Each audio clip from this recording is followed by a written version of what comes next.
지난달 미국 소비자 물가가 지난해 같은 달보다 6% 올라 재작년 9월 이후 가장 적은 상승률을 기록했습니다. 인플레이션이 완화됐지만 여전히 높은 수준을 유지하는 데다 실리콘밸리 은행 사태에 따른 불안감 속에 연준의 금리 정책에 대한 고심이 깊어질 것으로 보입니다. 대중교통에서도 마스크 착용 의무를 해제하는 내용의 새로운 방역 지침이 오늘 발표됩니다. 해제 시점은 다음 주 월요일인 오는 20일이 유력하지만 병원과 요양시설 등 감염 취약시설에서의 착용 의무는 당분간 유지될 전망입니다. 윤석열 대통령이 일주일에 최대 69시간까지 일할 수 있도록 하는 내용의 근로시간 제도 개편안을 다시 검토하라고 지시했습니다. 야당은 물론 젊은 세대 등의 반발이 거세자 백지화 가능성까지 열어두고 여론 수렴에 나섰습니다. 서울 강남의 한 아파트에서 경비 노동자가 숨진 채 발견됐습니다. 직장 내 갑질로 힘들었다는 유서를 남겨 경찰이 조사에 나섰습니다. 국내 가구업계 1위인 한샘이 10여 년 동안 거래를 해온 하도급 업체와 공급 계약을 체결해놓고 5일 만에 파기했습니다. 한샘의 요구로 공장도 옮기고 설비도 구축해 납기일을 어기지 않고 제품을 공급해왔던 업체는 폐업 위기에 내몰렸습니다. 정부가 부산 가덕도 신공항을 내년 말 착공해 애초 계획보다 5년 6개월 앞당긴 오는 2029년 12월에 개항하기로 했습니다. 2030 부산 엑스포 유치 경쟁에 힘을 싣기 위한 것으로 해상이 아닌 육해상 공항으로 지어 공사 기간을 단축하기로 했습니다. 시청자 여러분 안녕하십니까? 3월 15일 수요일 굿모닝 YTN 1부 시작합니다. 첫 소식입니다. 미국 노동부는 지난달 소비자 물가 지수가 지난해보다 6% 올랐다고 밝혔습니다. 이는 지난 2021년 9월 이후 가장 적게 오른 것입니다. 변동성이 큰 에너지와 식품을 제외한 근원 소비자 물가 지수는 지난해 같은 달보다 5.5%, 전달보다 0.5% 각각 오른 것으로 나타났습니다. 전체적으로 인플레이션 둔화세가 계속되고 있지만 미래 물가의 흐름을 예측할 수 있는 지표로 보는 근원 소비자 물가 지수가 여전히 높고 상승폭을 키웠다는 점은 우려스러운 신호로 평가됩니다. 조 바이든 미국 대통령은 지난달 소비자 물가지수 발표에 지난 여름 이후 연간 인플레이션이 3분의 1 감소했음을 보여준다며 환영 입장을 밝혔습니다. 바이든 대통령은 성명을 통해 열심히 일하는 미국인들이 월말에 좀 더 숨쉴 공간을 갖도록 비용을 낮추기 위해 계속 노력할 거라며 이같이 말했습니다. 또 실리콘밸리 은행 사태와 관련해서 은행 부분의 도전이 상기시켜주는 것처럼 꾸준하고 안정적인 성장으로 전환 과정에서 좌절이 있을 거라며 그러나 우리는 강력한 위치에서 이런 도전에 직면해 있다고 자신감을 보였습니다. 미국 실리콘밸리 은행과 거래를 해온 현지 스타트업 기업들은 이번 파산 사태의 충격에서 벗어나지 못하고 있습니다. 은행에 대한 불신과 함께 이번 일로 투자받기 한층 힘들어질 거란 업계 우려도 커지고 있습니다. 이경아 기자입니다. 미국 실리콘밸리 은행 본사. 이른 아침부터 정문 앞에 사람들이 늘어서 있습니다. 폐쇄 결정 사흘 만에 거래가 재개되자 돈을 찾기 위해 몰린 겁니다. 인터넷 뱅킹으로 인출이 밀려들면서 접속이 안 돼 직접 찾으러 온 사람도 있습니다. 2008년 금융위기 이후 최대 규모의 은행 파산. 이곳과 거래해온 스타트업 관계자들의 충격은 여전합니다. It was quite nerve-wracking because all our money is primarily banked here. I think nobody had thought that it should happen, and that in the manner in which it happened is. 미국 정부가 예금을 모두 지급 보증하면서 한숨은 돌렸지만 여진은 계속되고 있습니다. 믿었던 은행이 별다른 조짐 없이 하루아침에 문을 닫자 금융 시스템에 대한 근본적인 불신이 생긴 겁니다. 이 은행이 IT 기업 등에 주로 투자해온 만큼 자금 조달이 더 어려워질 것이란 불안감 역시 확산하고 있습니다. It also would hurt us in an environment and probably bring down a lot of startups just by virtue of not being able to have funding available. I think that some of that could still happen. So I'm still worried about companies. 이번 사태 후 미국 은행주 시가총액은 130조 원 이상 줄어든 것으로 나타났습니다. 월가의 큰손 모건 스탠리와 피델리티 역시 투자 손실을 피하지 못했습니다. 파산 불과 2주 전 이 은행에 대해 적정하다는 감사 보고서를 낸 대형 회계법인도 도마에 올랐습니다. 미국 중앙은행인 연방준비제도는 규제와 감독이 과연 제대로 이루어졌는지 살펴보고 있어 후폭풍은 당분간 이어질 전망입니다. YTN 이경아입니다. 버스와 지하철, 택시 등 대중교통에서 마스크 착용 의무를 해제할지 여부가 오늘 결정됩니다. 호주와 타이완 등 몇 개국을 제외한 세계 각국도 마스크 착용 의무를 속속 해제하고 있는데요. 다음 주 월요일부터 해제할 것이 유력합니다. 김평정 기자입니다. 실내 마스크 착용 의무는 지난 1월 30일 1단계 해제됐습니다. 사무실과 학교, 식당 등 대부분 시설에서 마스크를 벗게 됐지만 의료기관과 약국, 대중교통은 착용 의무가 남았습니다. 이 가운데 대중교통에서는 마스크 착용이 선택사항이 될 것으로 보입니다. 중앙재난안전대책본부 회의에서 결정될 예정인데 그간 결정된 사안을 다음 주 월요일부터 시행하는 관례를 고려하면 오는 20일부터 적용될 가능성이 큽니다. 정부의 방역 정책을 자문하는 전문가위원회도 해제해도 된다는 데 의견이 모였습니다. 의무를 해제하고 권고로 돌리는 방안에 대해서 감염병 위기대응 자문위원회에 자문을 했었고 대부분의 위원들이 찬성한다는 의견을 보인 바가 있습니다. 주요국 사례를 봐도 의료시설에서 마스크 착용 의무를 유지하는 18개 국가 가운데 3분의 2인 12개 나라가 대중교통에서는 의무를 해제했습니다. 대중교통은 버스와 지하철, 택시는 물론 전세버스와 여객선, 항공기도 포함됩니다. 대중교통에서 마스크를 벗게 되면 의료기관과 약국, 입소형 감염 취약시설 등에만 실내 마스크 착용 의무가 남게 됩니다. 확진자의 7일 격리 의무는 세계보건기구가 코로나19 비상사태 해제를 선언할 때까지 유지될 전망입니다. 확진자의 7일 격리 의무까지 완화되면 코로나19도 독감처럼 관리하게 됩니다. 정부는 이후엔 고위험군을 중심으로 한 연간 단위의 예방접종과 치료제 처방 확대로 코로나19에 대응할 계획입니다. YTN 김평정입니다.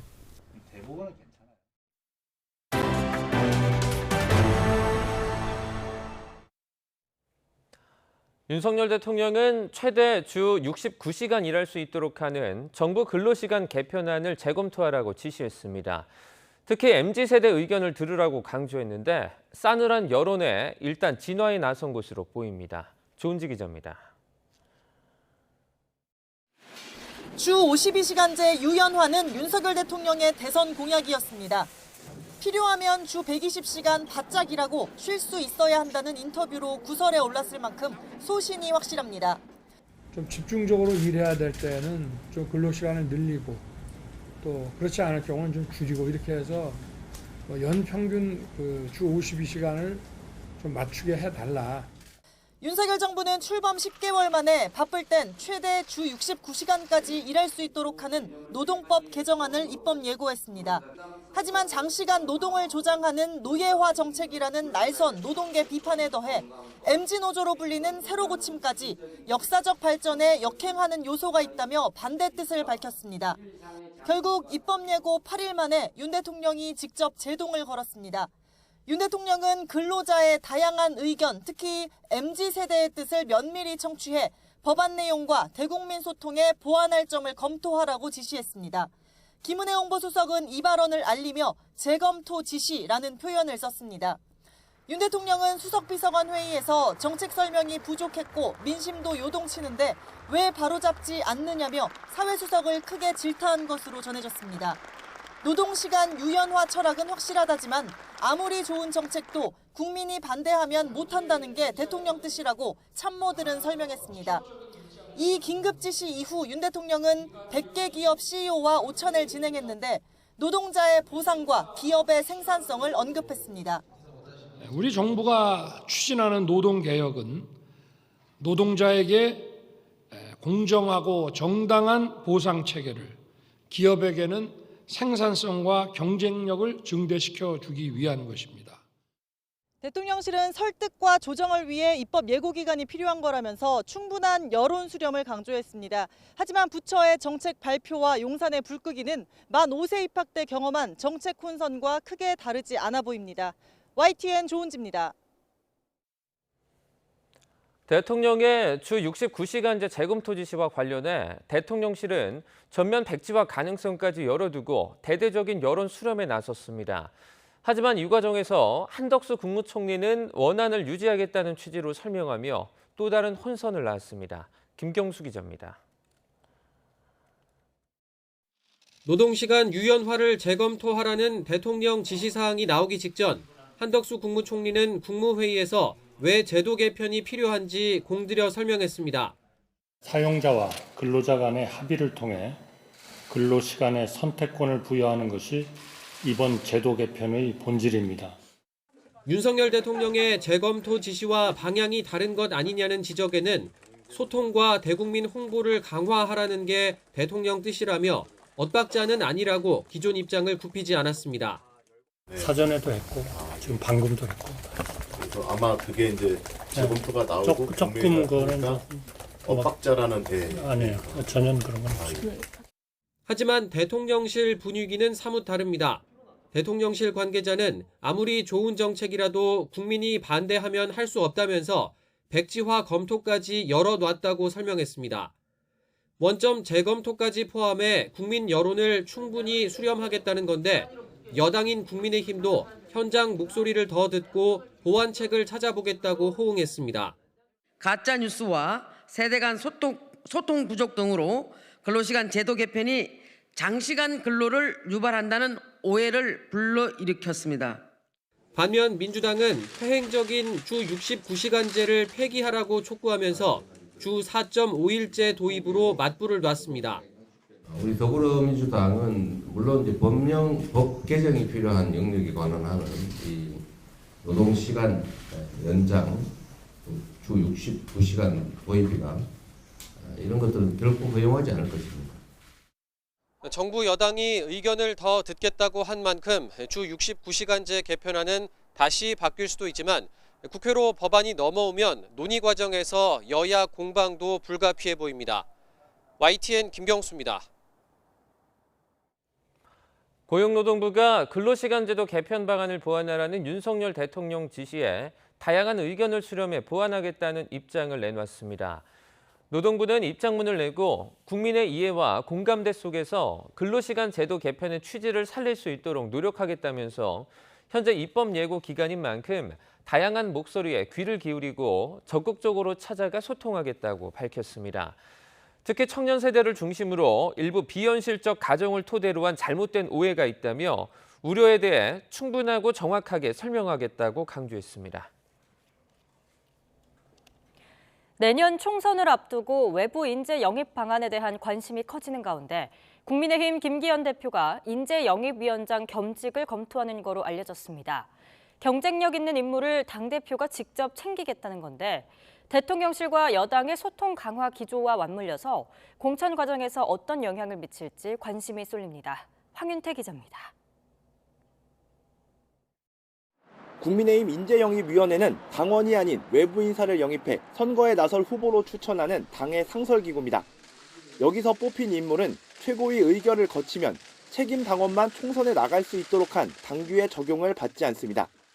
무엇보다도 지금 현 문재인 정권의 오만함과 그 실정을 더 이상은 두고 볼 수 없다라는 생각들을 가지신 분들이 상당히 있으셨고 한마디로 전략공천 지역 등에 바로 출사표를 던질 수 있는 일종의 패스트트랙인 셈인데 김기현 대표가 이례적으로 이를 직접 챙기기로 방향을 잡았습니다.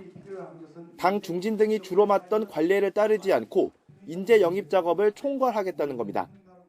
김 대표는 YTN과 통화에서 내년 총선 승리를 위해선 좋은 인재를 영입하는 게 필요하다고 배경을 설명했습니다. 내년 총선 승리를 위해 제가 할 수 있는 모든 헌신과 희생을 각오하고 있습니다. 총선을 이겨야 한다면 그 어떤 것도 감수할 각오와 태세가 되어 있습니다. 여권 핵심 관계자는 한 발 더 나갔습니다.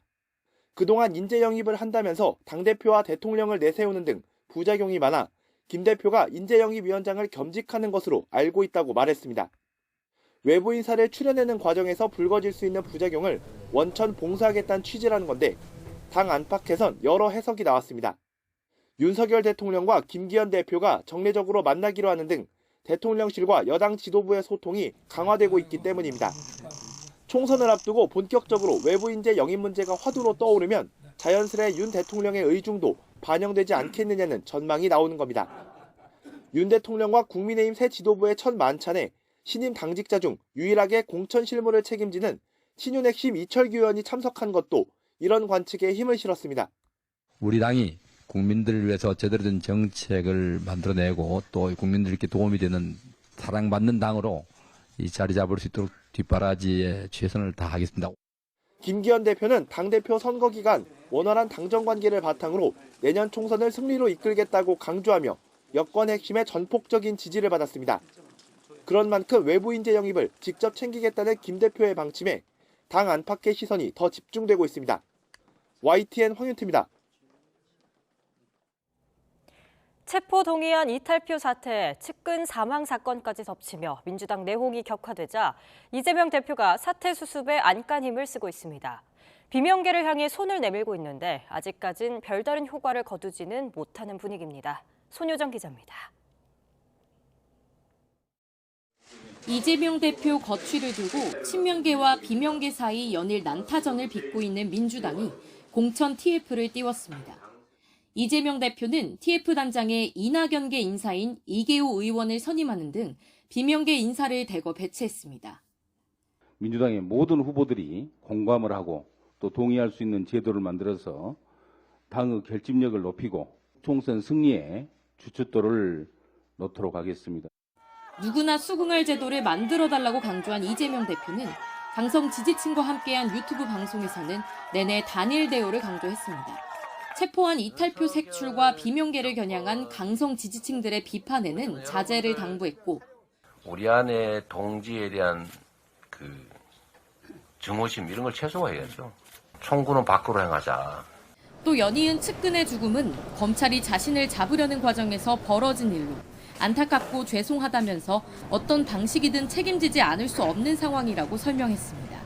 측근 사망에 도의적인 책임을 지라거나 개딸들의 지나친 인신공격을 방관한 것 아니냐는 일각의 지적에 하나하나 답을 하며 비명계의 손을 내미는 움직임으로 풀이됩니다. 하지만 일부 비명계 의원들은 당의 위기에 선당 후사 자세로 책임져야 한다며 퇴진론을 고수하고 있습니다. 대선에 패배한 책임을 지고 송영길은 물러났고 문재인 대표는 뭐 당이 굉장히 어려움에 처하니까 그 책임을 지고 물러났고 이에 이 대표는 내년 총선 결과에 자신의 운명이 걸려 있다고 말했는데 당내 일각에서 불거진 질서 있는 연말 퇴진론과 맞물려 해석의 여지를 남겼습니다. 내년 총선 결과는 개인으로서 이재명의 인생도 결정나겠죠. 우리는 무슨 수를 써서라도 이겨야 합니다. 다만 당장은 당 갈등 봉합이 먼저라는 이 대표 측과 조기 사퇴가 답이라는 비명계 간 불신의 골은 좀처럼 메워지지 않고 있습니다. YTN 손효정입니다.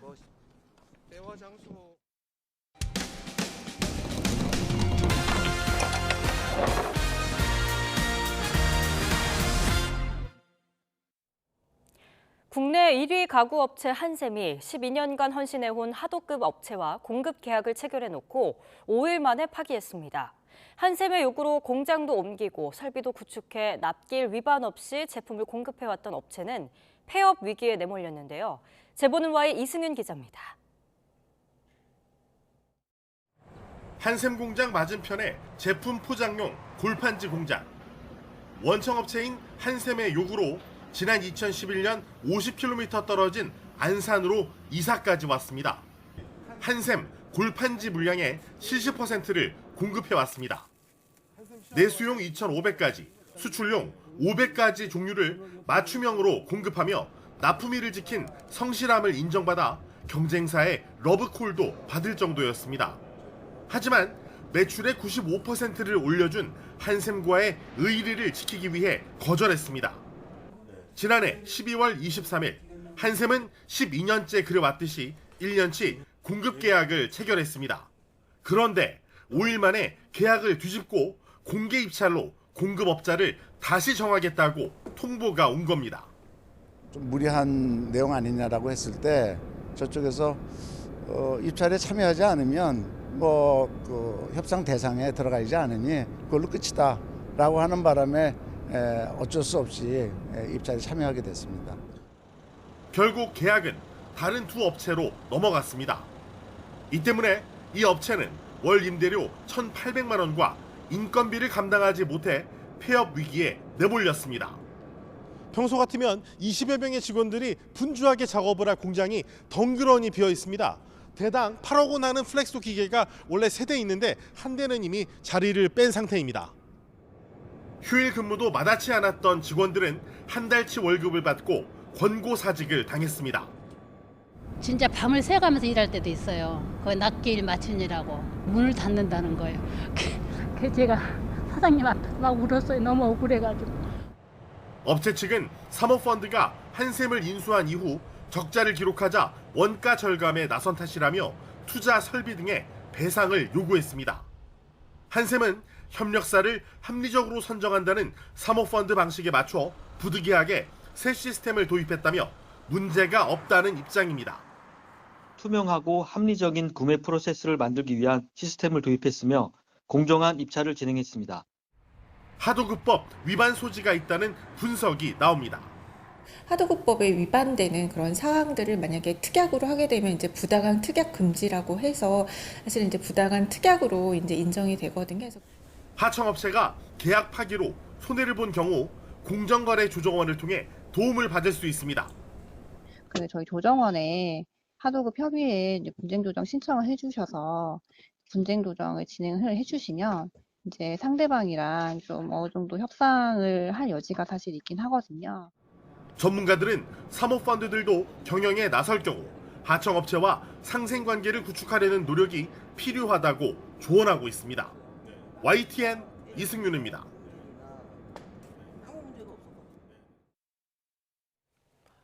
어제 아침 서울 강남의 한 아파트에서 경비 노동자가 숨진 채 발견됐습니다. 숨지기 직전 관리소장이 갑작스럽게 자신의 직급을 강등해 힘들다며 동료들에게 고통을 호소했습니다. 이준엽 기자가 취재했습니다. 솔선수범하는 본인을 강제로 반장에서 해제시킨 소장은 정신적, 육체적 고통을 책임져라. 서울 강남구에 있는 아파트 경비원 74살 박모 씨가 동료에게 숨지기 1시간 전쯤 보낸 문자입니다. 박 씨의 동료는 단순 호소문으로 생각해 아주 잘하셨네요라고 답장한 것이 마지막 연락이 됐습니다. 잠시 뒤 박 씨가 근무하던 아파트에서 스스로 생을 마감한 겁니다. 초소로 발령돼 근무를 하던 박 씨는 9층에서 추락해 이곳에 숨진 채 발견됐습니다. 숨진 박 씨가 책임지라고 지목한 관리소장이 부임한 건 지난해 12월. 소장은 2년 전부터 반장직을 수행한 박 씨를 며칠 전 돌연 초소 근무를 하는 경비원으로 일하게 했습니다. 동료들은 예전에도 소장이 다른 반장에게 돌연 초소 근무를 하라고 통보하기도 했고 2월 달에 비조 반장을 이제 반장을 일반 경비원으로 해임을 해버리니까 이제 반장하다 일반 대원으로 하면 창피하잖아요. 그렇게 사표 내고 아파트로 가버리고. 주차 관리 업무를 추가로 시키거나 회의에서는 강압적이기도 했다고 주장했습니다. 경비를 얼마나 못 살게 구는지. 당신의 소장이 아침에 지시한 것도 복명 할 줄 모르냐? 다시 복명해봐. 제대로 보고도 안 하고 뭐 했다고 다시 보고해봐. 재보고 시키고. 그러나 관리소장은 숨진 박 씨가 오히려 초소 근무를 원했고 폭언한 적은 전혀 없다며 박 씨가 남긴 호소문 내용은 계약 해지에 불만을 품은 박 씨 동료들이 조작한 것이라 반박했습니다. 근데 어른이 74세에서 보는 사람이 무슨 반장이 벼슬이라고? 그 자산이랑 이해 갑니까? 내가 요구한 것도 아니고 갑질한 것도 없는데. 경찰은 관리소장과 동료 경비원들을 상대로 사실관계를 확인하고 있습니다. YTN 이준엽입니다. 정부가 부산 가덕도 신공항을 육상과 해상에 걸쳐 배치하는 매립식으로 착공해 공사 기간을 애초 계획보다 4년 8개월 앞당기기로 했습니다. 부산 엑스포에 맞춰 개항도 5년 6개월 앞당긴 오는 2029년 12월에 맞추기로 했습니다. 총 사업비는 13조 7,600억 원에 이릅니다. 이동우 기자가 취재했습니다. 가덕도 신공항이 육상과 해상에 걸쳐 배치하는 매립식으로 공사가 추진됩니다. 내년 말 착공해 오는 2029년 12월 개항이 목표입니다. 정부는 사전 타당성 조사를 통해 2035년 6월 개항 계획을 제시했지만 현재 계획은 공사 기간을 5년으로 단축한다는 겁니다. 공사 기간이 4년 8개월 단축되고 개항 시점은 5년 6개월 앞당겨지는 것입니다. 국토부는 매립식 공법을 통해 매립량을 절반 이상 줄이고 공사 기간도 대폭 줄일 수 있다고 설명했습니다. 활주로는 북측에 배치하고 여객 터미널 등 시설물은 남측 육상에 배치하는 방안이 안전을 확보하면서도 공사기간 단축에 가장 유리한 것으로 검토되었습니다. 국토부는 3가지 공사 방안을 놓고 검토한 결과 부채식 공법은 준비기간이 너무 많이 걸리고 잔교식 공법은 공사비가 과도하게 들 것으로 보여 채택하지 않았다고 설명했습니다. 사전 타당성 조사에서 가덕도 신공항을 전부 해상 매립하기로 했지만 기본 계획에서는 육상과 해상에 건설하기로 공항 배치를 변경했습니다. 활주로 해상 배치에 따른 침하 문제에 대해서는 국제기준 허용치보다 작아 항공기 운항 안전에 문제가 없을 것으로 전망했습니다. 총 사업비는 13조 7,600억 원. 기본계획 수립 용역을 담당한 용역사는 사업기간 단축을 위해 조기 보상과 부지조성공사 통합 발주 등을 제안했습니다. 국토부는 이를 위해 올해 안에 가덕도 신공항 특별법 개정을 추진하고 있습니다. YTN 이동호입니다. 기시다 후미오 일본 총리가 5월 히로시마에서 열리는 G7 정상회의 이후 올해 여름이라도 한국을 방문하는 방향으로 검토에 들어갔다고 교도통신이 일본 정부 관계자를 인용해 보도했습니다. 교도통신은 기시다 총리의 한국 방문 검토가 윤석열 대통령의 오는 16일에서 17일 일본 방문을 계기로 셔틀 외교를 재개해 한일 관계 개선에 속도를 내겠다는 의도라고 분석했습니다. 셔틀 외교는 지난 2004년 양국 정상이 한 1년에 한 차례 상대국을 방문하는 형식으로 시작됐다가 지난 2011년 12월 당시에 이명박 대통령의 일본 방문을 마지막으로 중단됐습니다. 이번 셔틀 외교가 재개되면 약 12년 만입니다.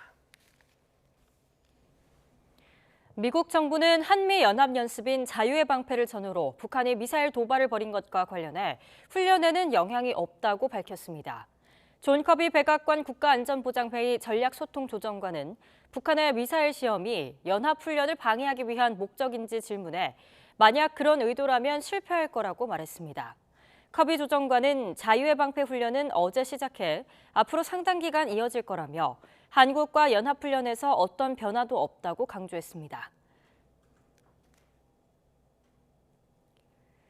중국은 호주의 핵 추진 잠수함 도입이 핵 확산 금지 조약 위반이라며 강력히 반발했습니다. 그러나 명백한 핵무기 고도화로 나가는 북한을 재차 두둔하며 또 다른 이중 잣대를 드러냈습니다. 베이징에서 강정규 특파원이 보도합니다.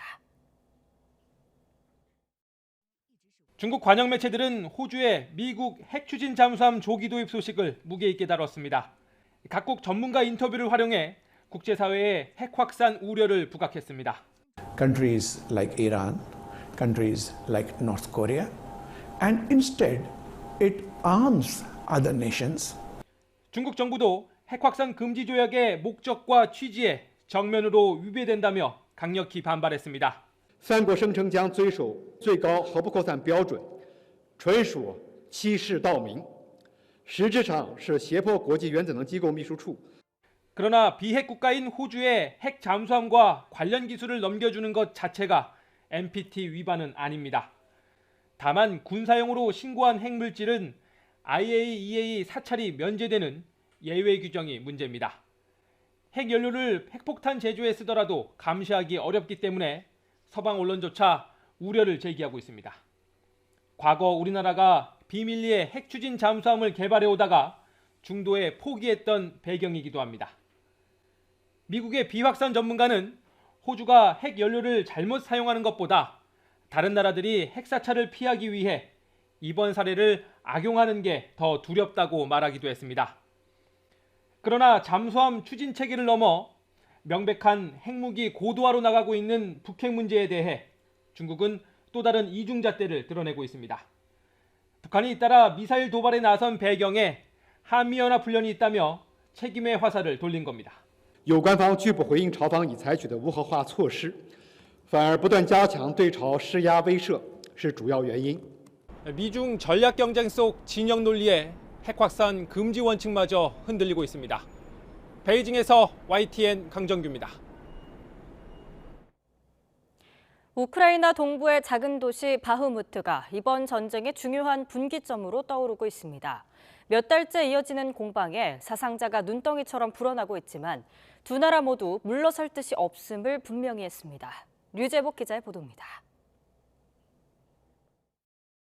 우크라이나 대통령실은 성명을 내고 바흐무트에서 철수하지 않기로 했다고 밝혔습니다.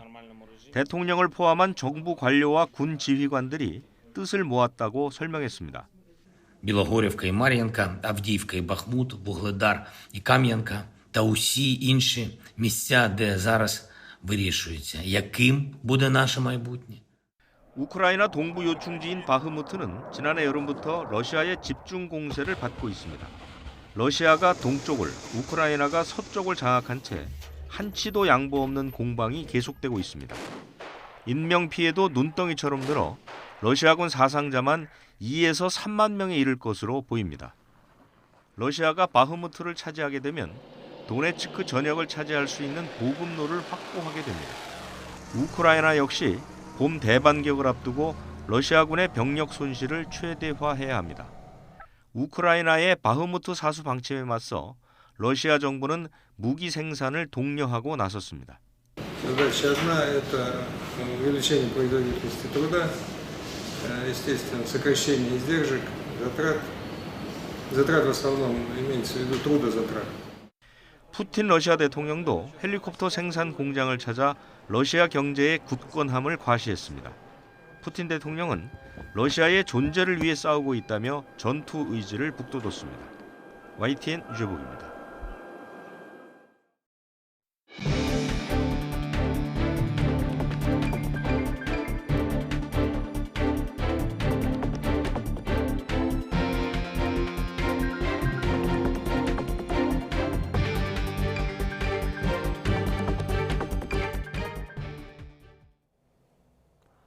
윤석열 대통령이 일주일 최대 52시간 노동을 69시간까지 늘리는 근로시간 유연화 법안 추진을 재검토하라고 지시했습니다. 윤 대통령은 어제 고용노동부가 입법 예고한 근로시간 선택권 확대 유연화 법안과 관련해 다양한 의견, 특히 MZ세대 의견을 면밀히 듣고 법안 내용과 대국민 소통에 있어 보완할 점을 검토하라고 주문했다고 김은혜 홍보수석이 서면 브리핑으로 전했습니다. 앞서 노동부는 현행 주 52시간인 근로시간을 최대 69시간까지 늘릴 수 있도록 노동법 개정안을 입법 예고했는데 이를 두고 사회 각계에서 반발이 이어지고 있습니다. 윤석열 대통령이 근로시간 유연화 제도의 재검토를 지시하면서 정부의 개혁 드라이브에도 제동이 걸렸습니다. 노동부는 당혹감 속에서도 MZ세대 등 젊은 층 의견을 적극 수렴해 보완하겠다고 밝혔습니다. 김현아 기자입니다. 노동부가 지난 6일 입법 예고했던 근로시간 개편안의 핵심은 유연합니다. 일이 많으면 주 52시간이 아니라 69시간까지 더 일하되 관리단위 내 연장근무 총량은 지금과 같거나 줄였습니다. 정부는 더불어 포괄임금제를 엄격히 관리해서 사업장에선 상황에 따라 인력 조정을 하고 근로자는 일한 만큼 수당을 받을 수 있게 할 거라고 강조했습니다.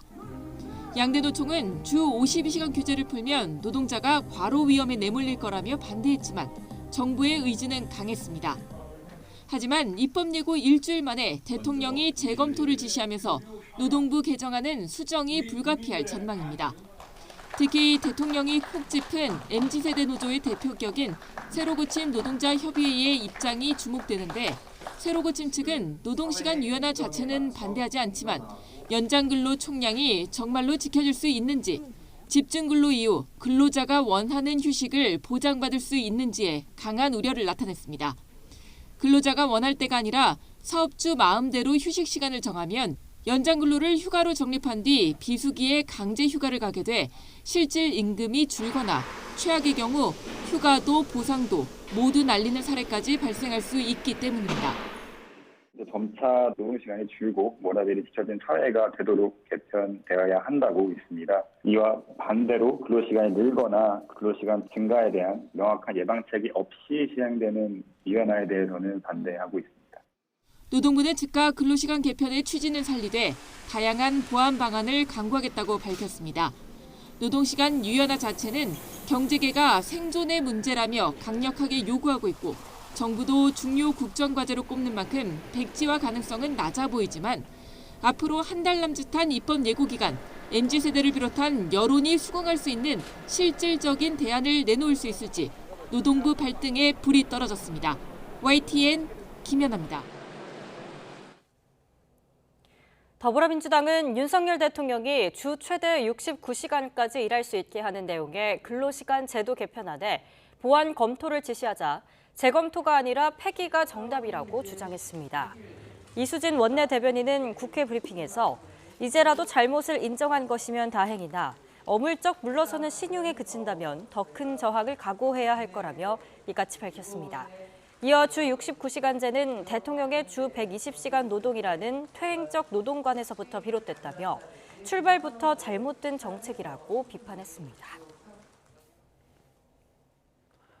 미국 사법당국과 규제당국이 함께 실리콘밸리 은행 파산 과정과 원인 조사에 착수했습니다. 고객들에게 위험한 상황을 숨겼는지 또는 경영진이 파산 직전 주식을 팔았는지 등 전방위적인 조사가 이루어질 전망입니다. 조용성 기자입니다. 미국 법무부와 증권거래위원회가 하루아침에 문을 닫은 실리콘밸리 은행 조사를 시작했습니다. 우선 폐쇄 전 고객과 투자자들에게 위험성과 불확실성을 제대로 알렸는지 확인합니다. 특히 그룹 회장이 지난달 말 주식 옵션을 행사한 뒤 곧바로 매각해 30억 원의 순이익을 챙겼고 최고 재무책임자는 보유 지분의 3분의 1을 7억 5천만 원에 판 것으로 드러나 각각 조사 대상에 올랐습니다. 이에 앞서 은행 감독과 규제에 문제가 없었는지 평가에 들어간 미 연방준비제도는 세계적 회계법인 KPMG도 조사할 것으로 알려졌습니다. KPMG가 회계 감사 결과 두 은행에 적정 의견을 내고 감사 보고서를 승인한 지 2주 만에 차례로 무너졌기 때문입니다. 중소은행들의 주가가 급락과 회복을 오가며 급작스러운 확산은 제한되는 분위기지만 금융계에 떠도는 위기감은 가시지 않고 있습니다. 실제로 신용평가사 무디스는 미국 전체 은행 시스템의 등급 전망을 안정적에서 부정적으로 낮췄습니다. This is a trillion-dollar question, right? What next?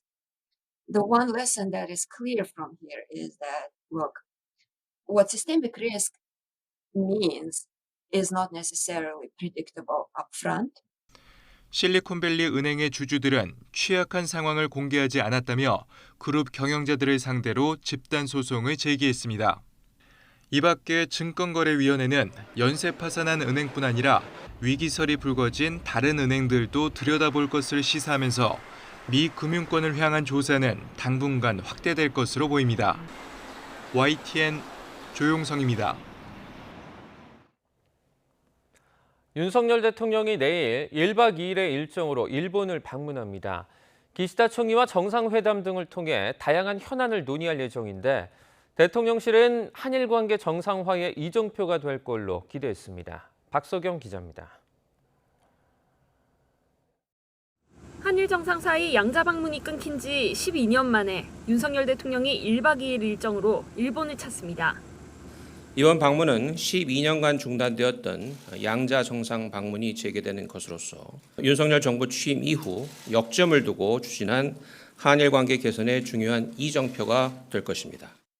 윤 대통령은 도쿄 도착 첫날인 오는 16일 기시다 후미오 일본 총리와 정상회담을 열고 만찬을 함께합니다. 일본 요미우리 신문은 두 정상이 하루에만 2차례 만찬을 할 예정이라며 이례적이라고 평가했습니다. 상호 간의 개인적 신뢰를 돈독히 다지면서 양국 관계의 발전 의지를 서로 다짐하는 자리가 될 것으로 생각합니다. 정상 간 개인적 신뢰 관계는 외교에 있어서 매우 중요한 자산입니다. 양국 정상은 강제징용 피해자 배상 문제를 포함해 다양한 현안을 논의할 전망입니다. 대통령실 고위 관계자는 군사정보보호협정 지소미아는 한일 관계가 개선되면 형식 측면에서 해결될 거라고 봤고, 셔틀 외교도 정상은 물론 고위급 수준에서 다양하게 진행될 거로 내다봤습니다. 수출 규제와 화이트리스트 복귀, 세계무역기구 WTO 제소 문제도 한 부분이 진전된다면 모두 해결될 거로 기대한다고 전했습니다. 이번 방일에는 삼성 이재용, SK 최태원, 현대차그룹 정의선 회장 등 재계 총수들이 동행하는데, 윤 대통령은 양국 경제인들과 간담회를 열어 경제교류 활성화를 논의할 예정입니다. 방일 기간에 맞춰 양국 재계를 대표하는 전경련과 게이달레는 한일 청년들을 지원하는 미래청년기금 조성을 발표할 거로 예상됩니다. 배상금과는 별도인 자발적 기금인데, 강제징용 배상 책임이 있는 일본의 피고기업 미쓰비시 중공업과 일본 제철 등이 이 기금에 돈을 낼지 관심입니다. 일본 정부의 진정성이 의심되면서 강제징용 배상 해법을 둘러싼 부정적 여론이 확산하는 가운데 윤 대통령이 이번 일본 방문을 통해 진전된 성과를 내놓을 수 있을지 주목됩니다. YTN 박서경입니다. 한일 정상회담을 이틀 앞두고 정부의 강제징용 해법을 둘러싼 여야 대립이 날로 격해지고 있습니다. 국민의힘은 민주당이 반일 정서를 이용해 이재명 방탄에 나섰다고 반격했고, 민주당은 이젠 일본에 독도까지 내어줄 셈이냐며 규탄 수위를 올렸습니다. 박기환 기자입니다. 국민의힘은 민주당이 반일 정서를 자극해 이재명 방탄의 악취를 없애려고 연일 강제징용 해법을 걸고 넘어진다고 지적했습니다. 한일 관계 개선 없이 북핵 위기 해결 방안이 있느냐며 대안을 제시하고 정부를 비판하라는 겁니다. 오로지 민주당과 북한, 중국 아무런 대책 없이 한일 관계 개선을 위한 정부의 노력을 폄훼하고 비난하는 데만 열중하고 있습니다. 민주당이 국회 외교통일위원회에서 강제징용 해법 철회 촉구 결의안을 단독 채택한 것도 무효라고 강조했습니다. 일방적으로 한 회의는 무효라는 점을 분명히 밝혀둡니다.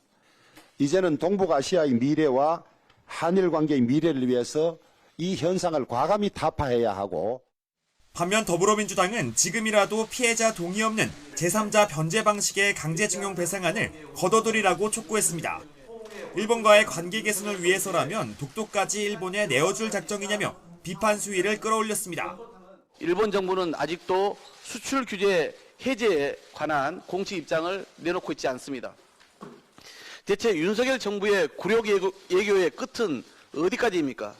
윤석열 대통령의 방일 성과물도 굴욕적이고 치욕적일 거라고 예상하면서 용산 대통령실 앞 기자회견, 도심 대규모 집회 등 장외투쟁도 예고했습니다.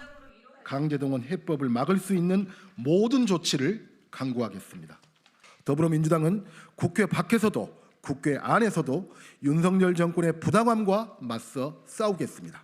한일 군사정보보호협정 지소미아가 이번 방일 과정에서 자연스레 정상화될 것이라는 대통령실 설명에 민주당은 수출 규제 해제 등 실질적인 국익부터 챙겨오라고 압박했습니다. 강제징용 해법과 함께 윤석열 대통령의 방일 성과는 향후 전국 주도권을 판가름할 주요 분기점이 될 것으로 보입니다. 때문에 한일 정상회담 이후에도 여야 대치는 당분간 불가피하다는 분석도 나옵니다. YTN 박견입니다. 서울대 교수들이 정부가 내놓은 강제동원 해법안은 피해자에 대한 존중도 없는 일방적인 해법에 불과하다며 즉각적인 철회를 촉구했는데요. 직접 들어보겠습니다.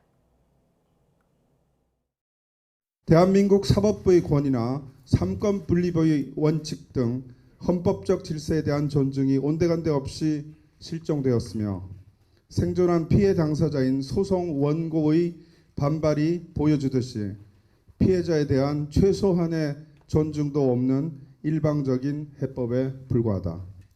윤석열 정부는 3월 6일에 발표한 해법이 진정한 해법이 될 수 없음을 인정하고 즉시 그것을 철회해야 한다.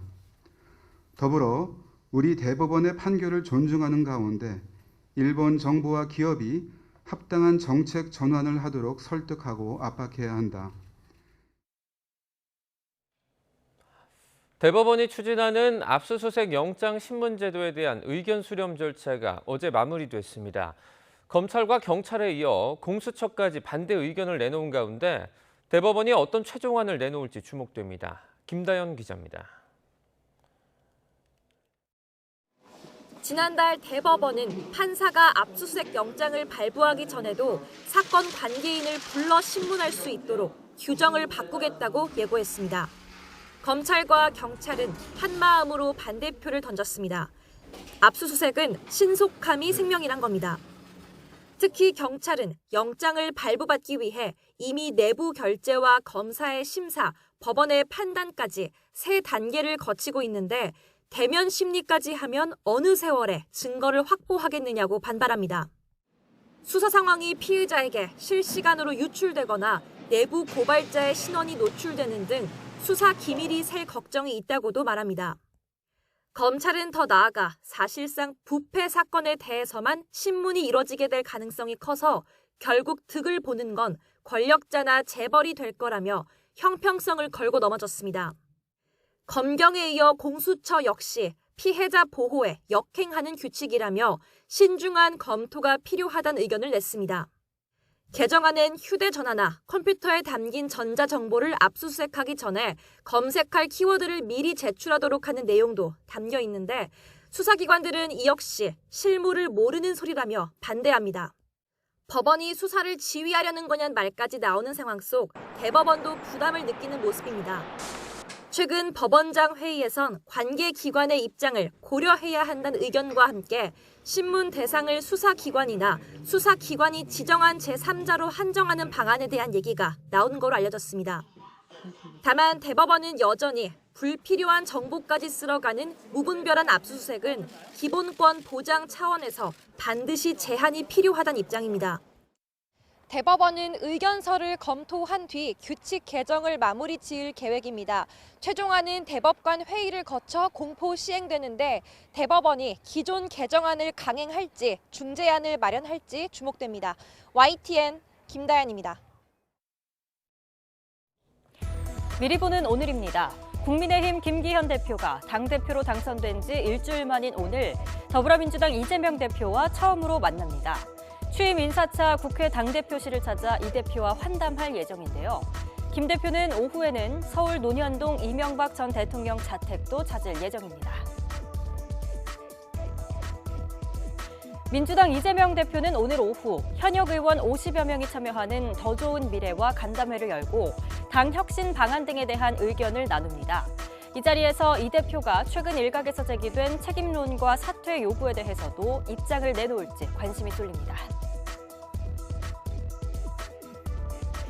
대중교통 마스크 착용 의무를 해제하는 새 지침의 구체적 방안이 오늘 발표됩니다. 중앙재난안전대책본부는 오늘 오전 회의를 열고 버스와 지하철, 택시 등에서의 마스크 착용 의무를 권고로 완화하는 방안을 논의해 발표할 예정인데요. 의무 해제 시기는 다음 주 월요일인 20일이 유력합니다. 중국이 코로나19 확산과 함께 중단해왔던 외국인에 대한 관광 비자 발급을 전면 재개합니다. 주한 중국 대사관은 오늘부터 외국 주재 중국 비자 발급 기관에서 외국인의 모든 중국 입국 비자 발급을 재개한다고 발표했는데요. 이에 따라 주한 중국 대사관과 총영사관들도 관광 비자의 심사와 발급을 재개한다고 덧붙였습니다. 지금까지 미리 보는 오늘이었습니다.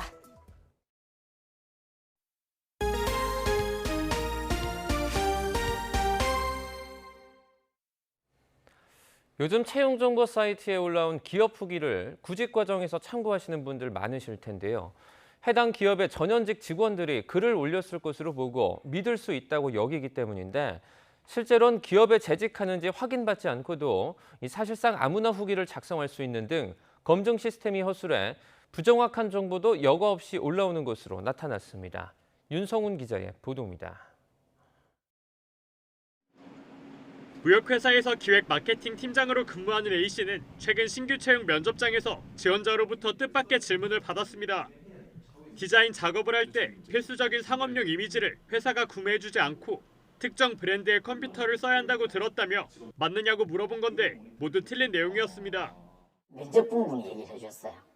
면접분이 요런 글이 있던데 이거는 진짜냐 여쭤보시길래 그런 거 저희가 아닌데 어디 있냐 해가지고 보니까 헛소문의 출처는 채용 정보 사이트. 전현직 직원들이 자신이 근무한 업체를 평가하고 구직자들이 이를 열람할 수 있게 한 곳이지만 근거 없는 허위 사실이 버젓이 올라가 있었던 겁니다.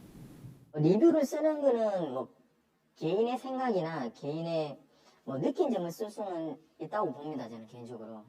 그런데 사실이 아닌 거를 사실이나 호도해서 썼을 때는 그 사람의 그 작성글로 인해서 다른 사람들이 피해를 볼 수가 있는 거거든요. 해당 사이트에 YTN에 대한 평가를 남겨봤습니다. 직장 메일 등을 통한 검증 절차 없이 개인 메일로도 회원가입이 가능합니다. 누구나 어떤 기업의 후기든 게시할 수 있는 셈입니다. 허위 글을 걸러낼 장치도 없습니다. 휴가를 아예 사용하지 못한다는 등 거짓 후기도 그대로 올라갔고 일부 항목에 대해서만 더 자세한 내용이 필요하다는 이유로 등록이 거절됐습니다. 결국 신뢰성을 담보할 수 없는 글을 토대로 기업 지원 여부를 판단하게 되는 취업 준비생들도 피해를 입을 수 있는 상황입니다. 좋은 기업인 줄 알았는데 평을 보고 별로 안 좋다 싶을 때 생각보다 좋지 않은 기업이구나, 별로 가고 싶지 않다라는 생각까지 했던 것 같긴 해요. 그런 글들이 어떤 신빙성이 있던 없던 간에 그런 글이 적혀 있다면 아무래도 지원을 할 때 망설이게 되고. 채용 정보 사이트를 운영하는 업체 측은 후기의 신뢰도를 높이겠다며 올해 상반기 안에 시스템을 개선해서 작성자가 실제로 해당 기업에서 일하는지를 직장의료보험 가입 여부로 확인하겠다고 밝혔습니다. 그러나 거짓 또는 악성 후기 자체를 막을 방법은 아닌 만큼 이 부분에 대한 보완 역시 필요해 보입니다. YTN 윤성훈입니다. 오늘도 남서풍이 유입되면서 예년보다 따뜻한 날씨를 보이겠습니다.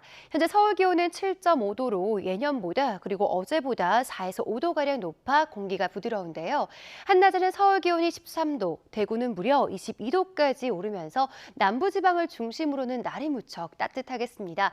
하지만 큰 일교차는 염두해 주시기 바랍니다. 오늘 하늘에는 구름이 다소 낀 가운데 중서부 지방에는 약한 비가 내리겠습니다. 낮부터 저녁 사이 경기 북동부와 영서 중북부에 5mm 미만의 비가, 그 밖에 중서부와 경남 해안에는 약한 빗방울이 떨어지는 곳이 있겠습니다. 비의 양이 적어서 대개 건조함은 여전하겠습니다. 특히 오늘까지 대부분 지역에 강한 돌풍이 불겠고요. 강원 산간으로는 강풍주의보도 내려져 있습니다. 불씨 관리 잘 해주시기 바랍니다. 중국발 스모그까지 유입되면서 밤부터 충청과 전북 지역은 대기질이 탁한 곳이 있겠고요. 그 밖의 지역을 중심으로는 황사의 영향을 받을 가능성도 있습니다. 현재 기온 살펴보면 서울은 7.5도, 대전은 4.3도로 대부분 지역이 어제보다 높은 기온을 보이고 있고요. 낮 기온은 서울 13도, 광주와 안동은 21도로 남부지방을 중심으로 기온이 크게 오르겠습니다. 내일은 일시적으로 날이 쌀쌀해지겠지만 주 후반에는 다시 따뜻한 날씨를 되찾겠습니다. 날씨였습니다. 이상으로 굿모닝 YTN 1부 마칩니다. 잠시 후 2부가 이어집니다. 시청해주신 여러분 고맙습니다.